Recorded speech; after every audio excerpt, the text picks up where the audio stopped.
সারা বাংলাদেশের নির্যাতিত মোটর শ্রমিকের ড্রাইভার সাহেবদের একটা কথা বলে যাই। আমার মাথার উপরে যে ছবিটা দেখতেছেন, আমাদের প্রাণপ্রিয় কলিজার জাতি ভাই বিশুদ্ধবার থেকে সে নিখোঁজ হয়ে আছে এই গাড়িটা নিয়ে। তার বাড়ি হলো কানাইঘাট, আর এই গাড়ির মহাজনের বাড়ি হলো গোলাপগঞ্জ। এই গাড়ির নাম্বার যদি কোনো কলিজার ভাই ব্রাদারের সাথে দেখা হয়, অবশ্যই আপনারা আটকাবেন।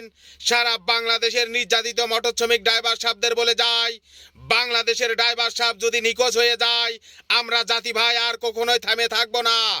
এই জাতি ভাইকে খুঁজতে হলে, এই জাতি ভাইকে উদ্ধার করতে হলে সারা বাংলাদেশের নির্যাতিত মোটর শ্রমিকের ড্রাইভার সাহেব সবাই আমরা একতা হয়ে আমরা নিজ নিজ জায়গা থেকে সবাই আমরা চোখ কান খোলা রেখে এই গাড়ির নাম্বারটা অবশ্যই আমরা মুখস্থ করে রাখবো। এই কলিজার ভাই ব্রাদারের আমাদেরকে খুঁজে বার করতে হবে। এই মহাজনের গাড়িটা আমাদেরকে খুঁজে বার করতে হবে। দুনিয়ার মজদুর এক হও, 64 জেলার নির্যাতিত মোটর শ্রমিকের ড্রাইভার সাহেব সবাই আমরা একতা হয়ে ড্রাইভার সাহেবকে উদ্ধার করব, এই গাড়িকে আমরা উদ্ধার করব একতা হয়ে। এই গাড়ির নাম্বারটা যারা দেখবেন অবশ্যই তাদের আটকায়ে আমাদের নির্যাতিত মোটর শ্রমিক একতা ঐক্য সমগ্র বাংলাদেশের এই সংগঠনের সাথে আপনারা যোগাযোগ করবেন। ইনশাল্লাহ আমরা একতাবদ্ধ হয়ে আমরা এই গাড়িকে অবশ্যই উদ্ধার করব।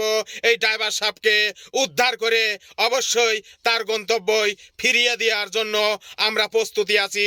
24 ঘন্টায় চোখ কান খোলা রাখবেন 64 জেলার ড্রাইভার সাহেব। আমরা যে নির্যাতিত মোটর শ্রমিকের ড্রাইভার সাহেব নির্যাতন হয়রানি যে জায়গা হবে প্রতিবাদ করার জন্য আমাদের এই সংগঠনটি চালু করা হয়েছে।